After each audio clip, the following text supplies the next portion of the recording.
हम लोग learning theory के बारे में बात कर रहे थे और इसी कड़ी में हम लोग आज क्लासिकल कंडीशनिंग के बारे में जानेंगे। क्लासिकल कंडीशनिंग का सिद्धांत पैवलोव द्वारा दिया गया था। पैवलोव एक रूसी शरीर वैज्ञानिक थे और इनका पूरा नाम इवान पेट्रोविच पैवलोव था। ये मुख्य रूप से शरीर वैज्ञानिक थे और इनका मुख्य कार्य पाचन क्रिया का अध्ययन था और इसी क्रम में उन्होंने क्लासिकल कंडीशनिंग सिद्धांत का प्रतिपादन किया और इनके इस अध्ययन के लिए इन्हें 1904 में नोबेल प्राइज भी दिया गया। पैवलोव द्वारा दिए गए क्लासिकल कंडीशनिंग के सिद्धांत को अन्य कई नामों से जानते हैं, जैसे पैवलोव का अनुकूलित अनुक्रिया का सिद्धांत, शास्त्रीय अनुबंधन सिद्धांत, संबंध प्रतिक्रिया का सिद्धांत, सीआर सिद्धांत तथा टाइप एस सिद्धांत। पैवलोव ने अपनी लर्निंग थ्योरी का आधार अनुबंधन यानी कि कंडीशनिंग को माना है। अगर कंडीशनिंग को डिफाइन करें तो ऐसा कह सकते हैं कि कंडीशनिंग एक ऐसी प्रक्रिया है जिसके द्वारा उद्दीपक तथा अनुक्रिया के बीच एक साहचर्य स्थापित होता है। पैवलोव ने अपना प्रयोग कुत्ते पर किया था। ये एक नमूना है उनकी प्रयोगशाला का। यहाँ कुत्ता इस तरह से बांधा हुआ है और यहाँ शल्य क्रिया द्वारा उसके जबड़े से एक पाइप, एक नली इस तरह से इस पैमाने में फिट कर दी गई ताकि उसका जो लार स्राव हो रहा हो उसको मेजर किया जा सके। यहाँ एक स्क्रीन है जिससे कुत्ते की एक्टिविटीज को ऑब्जर्व किया जा सके। ये प्लेट है, इसमें मीट पाउडर रखा हुआ है। ये तो इसकी विवेचना हुई, लेकिन प्रयोग में क्या हुआ था इसके बारे में जानेंगे। सबसे पहले तो पैवलोव ने कुत्ते को पहले ये देखा कि घंटी का कोई इफेक्ट पड़ता है कि नहीं एक भूखे कुत्ते पे। तो उन्होंने देखा कि ऐसा कोई इफेक्ट नहीं पड़ रहा है उस पर। इसके बाद उन्होंने इस प्रयोगशाला की इस कंडीशन में इस तरह कुत्ते को रख कर क्या किया कि भोजन दिया और भोजन देने से कुत्ते में लार स्राव होने लगता है और ये बहुत ही स्वाभाविक क्रिया है और हम सब में होता है, सभी जीव में ये होता है कि अगर भूखा हो और कुछ खाने की वस्तु सामने आए तो लार स्राव होने लगता है। तो उसी प्रकार जब भोजन कुत्ते के सामने आता था तो उसमें लार स्राव होता था। इसके बाद अगले चरण में इस प्रयोग के अगले चरण में पैवलोव ने क्या किया कि पहले घंटी बजाई। घंटी बजाने के बाद फिर मीट पाउडर उससे भोजन दिया और फिर उसमें कुत्ते में एज यूजुअल लार स्राव होने लगा कुत्ते को देख के। इस तरह ये क्रिया बार बार की गई, कई बार, कई प्रयासों तक, और ये पाया गया कि कुछ समय बाद सिर्फ घंटी की आवाज पर कुत्ते में लार स्राव होने लगता था। मतलब घंटी की आवाज इस बात का अनुमान दे देता था कुत्ते को कि अब भोजन आने वाला है, और जो प्रतिक्रिया मीट पाउडर से हो रही थी वो अब घंटी की आवाज पर होने लगी। और जब ये ट्रांसफर हो गया, मतलब कि एक स्टिमुलस जिसपे हमारा स्वाभाविक प्रतिक्रिया हो रहा था कि भूख है और भोजन सामने आ रहा है और लार गिर रहा है, ये स्वाभाविक प्रक्रिया जो हो रहा था ये अब ट्रांसफर हो गया। अब बेल बजने से बेल की आवाज पर वो लार स्राव होने लगा। यहाँ एक पुरानी तस्वीर है, ये पैवलोव है, ये उनका कुत्ता और ये उनके साथी। अगर पैवलोव के एक्सपेरिमेंट को देखें तो यहाँ 4 कंपोनेंट पाए गए। पहला था अनकंडीशनड स्टिमुलस, स्वाभाविक उद्दीपक। दूसरा अनकंडीशनड रिस्पॉन्स, स्वाभाविक अनुक्रिया। तीसरा कंडीशनड स्टिमुलस, अनुबंधित उद्दीपक। और चौथा कंडीशनड रिस्पॉन्स, अनुबंधित अनुक्रिया। पैवलोव के प्रयोग में कंडीशनड स्टिमुलस, अनकंडीशनड स्टिमुलस भोजन था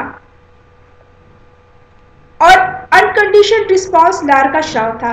मतलब अनकंडीशन मैंने जिसके साथ कोई कंडीशनिंग नहीं हुई, स्वतः स्वाभाविक तौर पर हो रहा हो। तो स्वाभाविक तौर पर भोजन एक स्वाभाविक उद्दीपक था और इसके कारण जो प्रतिक्रिया स्वाभाविक तौर पर हो रही थी जिसमें कोई ट्रेनिंग की जरूरत नहीं पड़ी, वो लार का स्राव था। लेकिन इसके बाद जब घंटी की आवाज पर लार का स्राव होने लगा तो वही घंटी जो न्यूट्रल स्टिमुलस था जिसपे कोई प्रतिक्रिया कुत्ते ने प्रयोग के पहले टेस्ट करते समय नहीं दी थी, लेकिन जब कंडीशनिंग हो गया तो यही घंटी की आवाज़ वही काम करने लगी जो अनकंडीशनड स्टिमुलस करता था, और कंडीशनिंग के बाद यही न्यूट्रल स्टिमुलस कंडीशनड स्टिमुलस बन जाता है, जो पेवलोव के प्रयोग में घंटी की आवाज़ थी। और फिर अनुक्रिया वही होने लगती है जो भोजन के साथ होती थी। यहाँ एक कॉमन है कि कंडीशनिंग के बाद अनुक्रिया वही हो जाती है कंडीशनड स्टिमुलस के साथ। अगर इन वेरिएबल्स को अगर डिफाइन करें तो कह सकते हैं कि कंडीशनड स्टिमुलस वैसा उद्दीपक है जिसके प्रति अनुक्रिया स्वतः ही हो जाती है, अर्थात अनुक्रिया उत्पन्न करने के लिए किसी ट्रेनिंग की जरूरत नहीं होती। दूसरा जो वेरिएबल था अनकंडीशनड रिस्पॉन्स, ऐसी अनुक्रिया जो स्वाभाविक उद्दीपक द्वारा स्वतः ही उत्पन्न किया जाता है। तीसरा जो वेरिएबल था कंडीशनड स्टिमुलस, वो उसे परिभाषित करें तो कह सकते हैं कि अनुबंधित उद्दीपक वैसे उद्दीपक को कहा जाता है जिससे यदि स्वाभाविक उद्दीपक के साथ या उससे कुछ सेकंड पहले, यहाँ ध्यान देने वाली बात है कि या तो साथ साथ वो उद्दीपक जो अनकंडीशनड स्टिमुलस और कंडीशनड स्टिमुलस साथ साथ हो, या जो कंडीशनड स्टिमुलस है वो पहले आए। कहने का मतलब कि अगर भोजन पहले आ जाता है उसके बाद घंटी बजता तो शायद कंडीशनिंग नहीं होता। तो ये ध्यान देने वाली बात है कि साथ साथ या उससे कुछ सेकंड पहले लगातार कुछ प्रयासों तक दिया जाता है तो वह उद्दीपक स्वाभाविक उद्दीपक के समान ही अनुक्रिया उत्पन्न करना प्रारंभ कर देता है। इसके बाद हम लोग आते हैं कंडीशनड रिस्पॉन्स के बारे में जानेंगे। स्वाभाविक उद्दीपक और अनुबंधित उद्दीपक को बार बार साहचर्य करने पर अनुबंधित उद्दीपक द्वारा भी वही अनुक्रिया उत्पन्न होने लगती है जो स्वाभाविक उद्दीपक द्वारा उत्पन्न होती थी, जैसे पेवलोव के प्रयोग में घंटी की आवाज पर लार का गिरना। इस कड़ी में अब हम लोग आगे बढ़ेंगे। तो ऐसे तो पेवलोव ने अपना जो अध्ययन था वह कुत्ते पर किया, लेकिन इसका मानव पर भी प्रयोग हुआ और एक बहुत फेमस एक्सपेरिमेंट है जो लिटिल अल्बर्ट एक्सपेरिमेंट के नाम से फेमस है मनोविज्ञान में, उसके बारे में यहाँ बात करेंगे। लिटिल अल्बर्ट पर जो एक्सपेरिमेंट था वो वॉटसन ने किया। वॉटसन एक अमेरिकन मनोवैज्ञानिक थे और इन्होंने 9 महीने के बच्चे पर, इसका नाम लिटिल अल्बर्ट था, पर प्रयोग किया। अब इनके इस प्रयोग के बारे में जानेंगे। पहले तो प्रयोग स्टार्ट करने से पहले यह देखा गया कि लिटिल अल्बर्ट के सामने अगर चूहा दिया जाए तो उसका क्या रिस्पॉन्स होता है। तो जब उसे चूहा दिया गया तो लिटिल अल्बर्ट उस चूहे के साथ खेल रहा था, उससे बिल्कुल भी डर नहीं रहा था।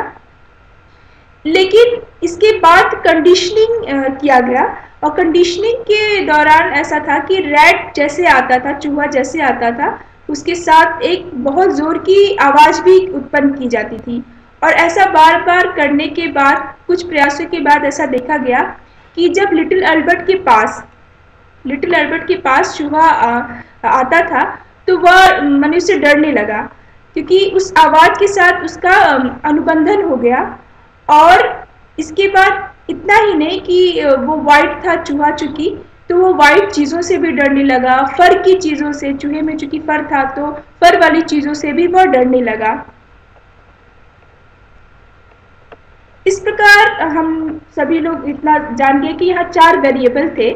आगे हम लोग इसी क्रम में बात करेंगे basic process in classical conditioning, जिसमें acquisition, extinction, spontaneous recovery, stimulus generalization, stimulus discrimination और हायर ऑर्डर कंडीशनिंग के बारे में जानेंगे। इसके बारे में हम लोग अगले वीडियो में बात करेंगे।